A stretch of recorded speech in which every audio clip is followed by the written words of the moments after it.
गंगा सुत कुछ कह न सका। कृष्ण ने राजा से पूछा, दुर्योधन इतना धृष्ट है तो सम्राट दंड है क्यों छूछा। द्रौपदी ने बारी बारी से प्रश्नों का ढेर लगा डाला। धृतराष्ट्र, विदुर और द्रोणा के मानो मुंह ऊपर हो ताला। आखिर में बरसी पांडव पर किस बूते पर हो मेरे पिया। कुछ कहो भतारो क्या सूझा मुझको बाजी में लगा दिया। मछली की आंख वेदना था वो करके ब्याह के लाए हो। अर्जुन गांडीव कहाँ गुम है क्यों ऐसे शीश झुकाए हो। जब मीन चक्षु संधान किया तब हृदय मेरा हर्षाया था।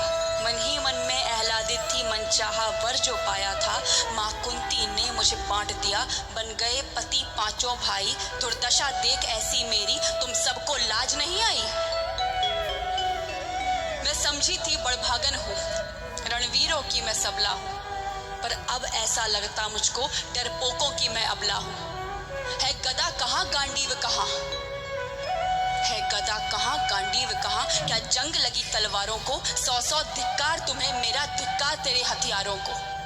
अरे घुंघरू बांधो चूड़ी पहनो गलियों में नाचो छम छम छम। नहीं बेचारी मुझको समझो नैहर से भाई बुलाए हम। हुआ पांचों का बल क्षीण तो क्या मेरे कृष्ण अकेले काफी हैं। वो दंड नीचे आता ताई को कभी न देते माफी है। जो पता लगा मेरे वीरन को क्षण भर ना देर लगाएंगे। नंगे पैरों फिरणागति से मेरे वीर कन्हैया आएंगे। नहीं भगनी मैं लाचारों की, मधुसूदन मेरा भाई है। लगता दुशासन दुर्योधन तेरी मौत शीश पर आई है। होती है भ्रुकुटी वक्र जहाँ कोहराम वही मच जाता है। केशव हथियार उठा ले तो फिर काल भी ना बच पाता है। जो आए भैया सभा मध्य, यदि आए भैया सभा मध्य तो कोई नहीं बच पाएगा। जब चक्र सुदर्शन घूमेगा सब मूली सा कट जाएगा। ना बने निपूती माँ तेरी, कौरव सुत गण कुछ गौर करो। अतिशय अक्षम्य अपराध किया ना सर मृत्यु का मोर धरो। इतना सुन गर्जा दुर्योधन, दुशासन देर लगाओ ना। निर्वस्त्र करो पंचाली को जंघा पर मेरी बिठाओ ना। अग्रज की आज्ञा पा करके दुशासन पट को रहा खींच। द्रौपदी अधीर हुई मन में साड़ी हाथों से रही भींच। कुछ ना सूझा तब टेर भरी बोली सुनिए मेरे गिरधारी। अब कोई नहीं अतिरिक्त तेरे प्रभु लाज रखो है लाचारी। कान्हा की शान निराली है वो दौड़े दौड़े आते हैं। जब कोई आर्त पुकार करे निर्बल का बल बन जाते हैं। था चक्र सुदर्शन चला दिया जब गज ने टेर लगाई थी। एक सेन नाई की खातिर बस अपनी ठकुरी बिसराई थी। मुट्ठी भर तंदुल के बदले 2 लोग सुदामा पाया था। एक बार पुरंदर के कारण उंगली पर अचल उठाया था। अब की द्रौपदी की बारी थी।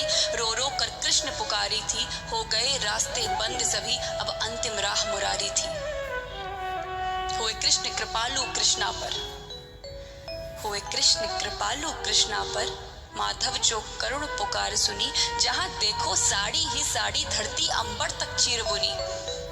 अनवरत खींचता रहा चीर पर छोर दूसरा पा न सका। हो गया चूर थक कर लेकिन साड़ी की थाह न लगा सका।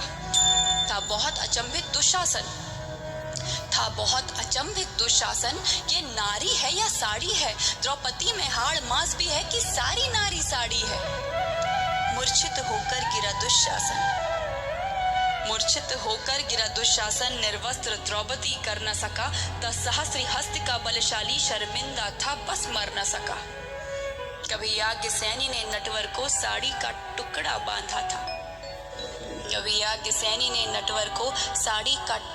बांधा था। बदले में आज मुरारी ने साड़ी में साड़ी नाधा था। श्री कृष्ण भाव के भूखे हैं। देखिए गाइस, कैसे भरी सभा में द्रौपदी सभी से सहायता की गुजारिश करती रही, लेकिन अंत में उसे शरण मिली भगवान की शरण में। इससे पता चलता है कि किसी से रोने गिड़गिड़ाने से कुछ नहीं होता। यदि हो सकता है कुछ भी संभव, तो सिर्फ भगवत भक्ति के द्वारा और अपने प्रयत्नों के द्वारा। अतः अपने पर भरोसा रखें, अपने भगवान पर भरोसा रखें। आगे की पंक्तियां सुने। श्री कृष्ण भाव के भूखे हैं, भक्तों की श्रद्धा प्यारी है, ऋण चुकता करते ब्याज सहित, माधव की लीला न्यारी।